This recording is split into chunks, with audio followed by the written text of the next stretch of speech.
How are you? Sensei Gould here, and I thought since I'm sitting up by the Tokonoma, I'd take a moment for another quick chat with you. Have you ever felt frustrated in your progress at the dojo? Think you're not moving along fast enough, or maybe you see your classmates are advancing faster than you are, or maybe you can't get to class as often as you'd like, and it's a little frustrating because you can't get there twice a week or 3 times a week, and maybe there are weeks that you can't get to the class, and you wonder, what the heck am I doing this for? Well, I want to talk to you a little about perseverance today. It takes a long time to make progress in the martial arts, and for some of us it takes a whole lot longer. I thought if you look at how we run things here at the dojo, if you train consistently week in, week out, 2 or 3 times a week, you should get your black belt in 5 or 6 years here at the dojo. If you're really fast, maybe 4.5. Well, that's a serious investment of time, so take your training seriously. But if you're not on that 4.5 to 6 year timeline to get your black belt, don't worry about it. Don't compare yourself to what other people in the dojo might be doing or how fast they might be going. I thought I'd share with you a quick, my own personal timeline this morning. Well, you've probably heard me say before that I started training somewhere around 1976 or 1977. And today I actually brought a prop with me from that era. So I'd like to show you this.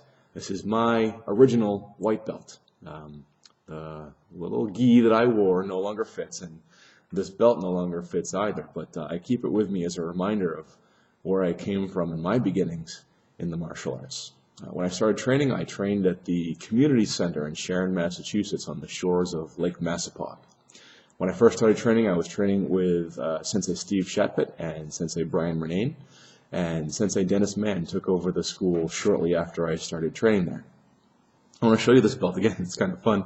If you look really closely at it, you can see right over there, it's kind of hard to do this in the mirror, is blood stains. That's right, I've got little blood stains on my white belt. So there I was as a 6-year-old getting beat up at the dojo, right?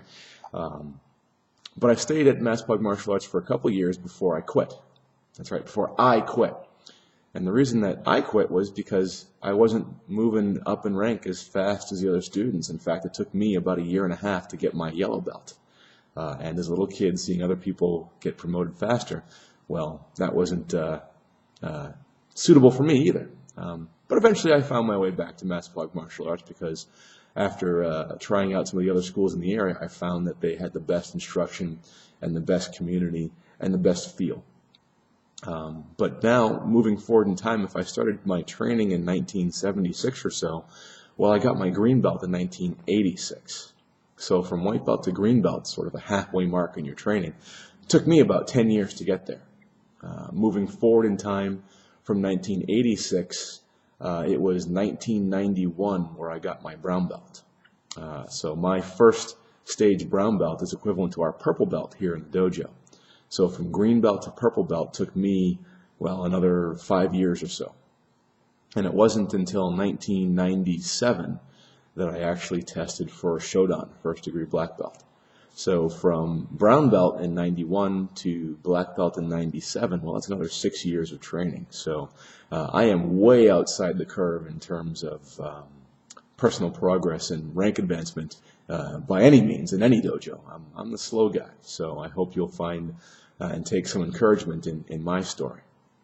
Well, I got my Shodan in 1997, my Nidan in 2001, my Sandan in 2005, so I'm kind of on the test every 4 years program. So if I got my Sandan in 2005, well, my Yandan came in 2010, so there was another 5 years from Sandan to Yandan in my testing plan.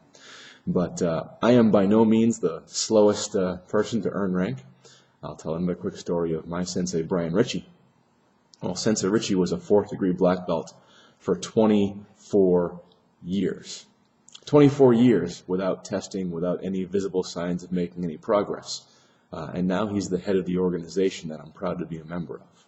So if you find yourself a little frustrated through lack of progress, it's a good sign, I think. Keep going. Train. Endeavor. Persevere. Keep the goals in mind, obviously, but enjoy the journey instead. Right?